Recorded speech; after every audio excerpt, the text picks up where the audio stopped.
안녕하세요. 인생백과 사전입니다. 혹시 이런 경험 있으신가요?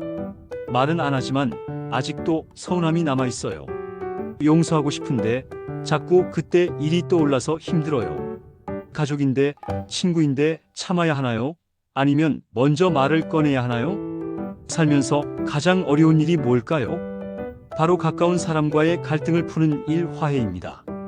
멀어진 관계를 다시 이어붙이는 일은 용기가 필요하고 인내가 필요하며 무엇보다 마음이 필요합니다. 오늘은 우리 모두에게 필요한 이야기, 화해의 기술에 대해 함께 나눠보겠습니다. 지금 이 순간 마음 한편에 그리운 얼굴, 말 못한 오해가 있다면 이 영상이 당신에게 따뜻한 실마리가 되길 바랍니다. 왜 가까운 사람일수록 더 아플까? 우리는 보통 낯선 사람보다 가까운 사람과의 갈등에서 더 큰 상처를 받습니다. 그 이유는 아주 간단합니다. 기대가 컸기 때문입니다. 믿었던 사람이라서 내 마음을 알아줄 거라 생각했기에 그 기대가 어긋났을 때 느끼는 실망감은 배신처럼 다가옵니다. 특히 가족, 친구, 오래된 지인과의 다툼은 헤어질 수도 없는 관계라는 점에서 더 큰 부담이 됩니다. 참자니 괴롭고 말하자니 상처 줄까 걱정되고, 그래서 우리는 마음속으로만 되뇌입니다. 왜 나한테 그랬을까? 그때 그냥 참을 걸 그랬나?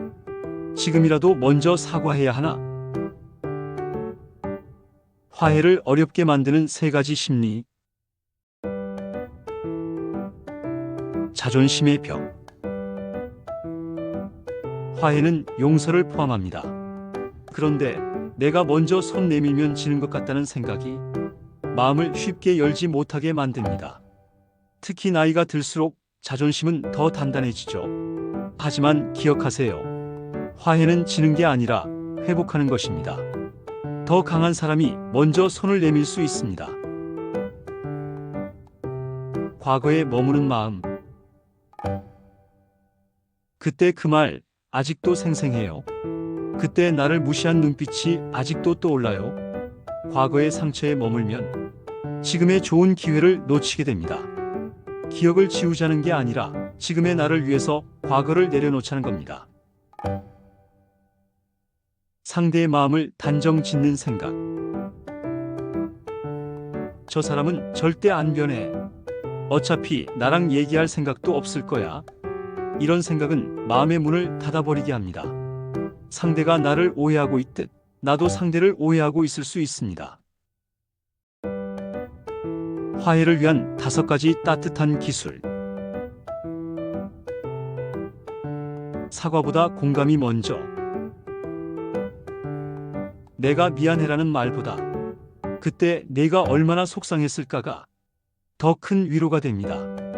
진심 어린 공감은 상대의 마음을 열게 만드는 열쇠입니다. 감정 아닌 상황을 이야기하기. 그때 내가 참 서운했어. 그 말을 듣고 나도 놀랐어. 이처럼 구체적인 상황을 설명하면 상대는 공격받는다는 느낌보다 이해받고 있다는 느낌을 받습니다. 맞고 틀림이 아니라 다름을 인정하기. 의견이 다르다고 해서 틀린 건 아닙니다. 나와 다른 시선을 존중하는 것이 화해의 첫걸음입니다. 그땐 너는 그렇게 느낄 수도 있었겠다. 이 말 한마디가 벽을 허물 수 있습니다. 직접 만나기 어려우면 편지로 마음 전하기. 말로 하면 감정이 앞설 수 있지만 글로 적으면 생각이 정리됩니다. 짧은 손편지, 문자 한 통도 먼저 손 내미는 따뜻한 시작이 될 수 있습니다. 완벽한 화해는 없다는 걸 받아들이기. 오해가 완전히 풀리지 않아도 괜찮습니다. 서로의 마음을 조금씩 이해하고 다시 마주 보려는 노력만으로도 관계는 달라집니다. 화해는 결국 나를 위한 선택. 사실 화해는 상대를 위한 것도 체면을 위한 것도 아닙니다. 결국 나의 평안을 위한 선택입니다. 용서한다고 있는 것은 아니지만 내 마음속 증오의 짐을 조금은 덜어낼 수 있죠. 상대가 변하지 않더라도 내가 마음을 정리하면 그 자체로 치유가 시작됩니다.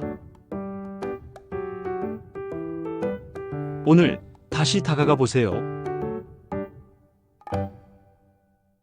혹시 지금 떠오르는 얼굴이 있으신가요? 한때는 웃으며 대화하던, 가끔은 생각나서 마음 아픈 그런 이름 하나 있으신가요?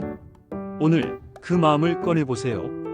먼저 손 내미는 당신이 결국 더 강한 사람입니다. 화해는 결국 나를 자유롭게 하는 일입니다. 오늘도 인생백과 사전이 당신의 마음을 응원합니다.